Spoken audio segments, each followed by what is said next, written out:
शिवानीज किचनमध्ये तुमचं स्वागत आहे। आज मी मैदानी साखर न वापरता हेल्दी असे कपकेक बनवले आहेत। मी आता हे कपकेक तुम्हाला तोडून दाखवते, किती सॉफ्ट आणि जाळीदार कपकेक झालेत। चला तर मग झटपट रेसिपी स्टार्ट करूया। मी तर ऑर्गॅनिक गूळ घेतला आहे, कट करून घ्यायचा आहे गूळ, तुम्ही खिसूनही घेऊ शकता। आता अर्धा कप मी गूळ घेते आणि ह्याला मेल्ट करून घेऊया। मेल्ट करण्यासाठी पॅन घेतला आहे छोटा, त्यामध्ये हे गूळ टाकूया। थोडंसं पाणी टाकून आता हे आपण मेल्ट करून घेऊया। तुम्ही बघू शकता गूळ फक्त मेल्ट झालं पाहिजे, गुळाला आपल्याला शिजवून नाही घ्यायचंय। गूळ व्यवस्थित मेल्ट झालंय आपलं। 10 ते 15 मिनिटं आता आपण हे गार करून घेऊया।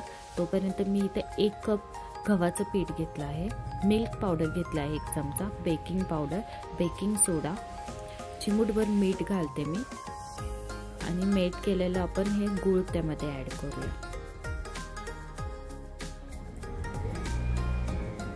अर्धा कप तेल आणि दही टाकूयात।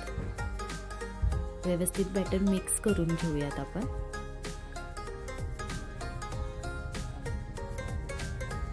इथे मी व्हॅनिला इसेन्स वापरणार आहे आणि दूध टाकून आता आपण बॅटर व्यवस्थित मिक्स करूया। दूध जास्त नाही टाकायचं, आपलं बॅटर असं म्हणजे खूप जास्ती पातळ नाही व्हायला पाहिजे। व्यवस्थित मिक्स झालंय। आता इथं मी क्रॅनबेरी आणि ब्लूबेरी घेतली होती, ती आपण त्यामध्ये टाकूया। व्यवस्थित बॅटर मिक्स करून घेऊयात। आता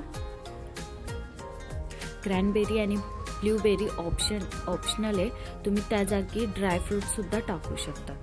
आता आपण पातेल्यामध्ये केक बनवणार आहोत।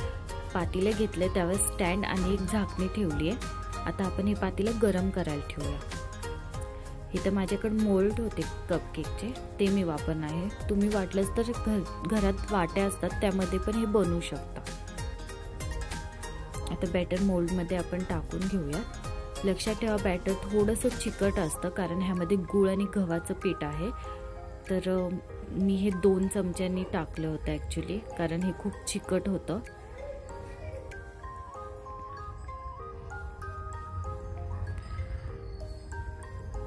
तर तेवढ्या बॅटरमध्ये माझे घरात 5 कपकेक झाले होते। व्यवस्थित बॅटर टाकले आता सगळ्या कपमध्ये। आता क्रॅनबेरी आणि ब्लूबेरी पुन्हा वरून टाकूयात आपण थोडंसं आणि मोल्ड टॅप करून घेऊयात।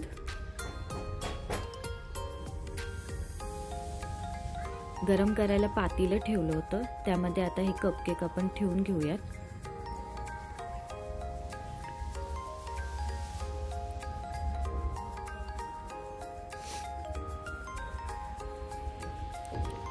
तुम्हाला जर माझी रेसिपी आवडली असेल तर प्लीज चॅनलला सबस्क्राईब करा, लाईक करा, शेअर करा आणि बेल आयकनला दाबायला विसरू नका। बघा 35 मिनिटांनंतर केक व्यवस्थित बेक झाले होते। टूथपिकच्या मदतीने आपण चेक पण करूया। आता मी केक तुम्हाला तोडून दाखवते, किती सॉफ्ट आणि जाळीदार झाले होते।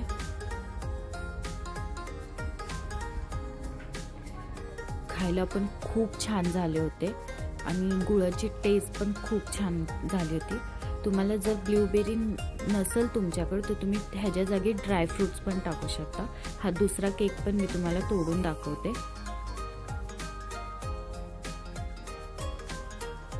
हा पण किती बघा जाळीदार झालाय। थँक्यू।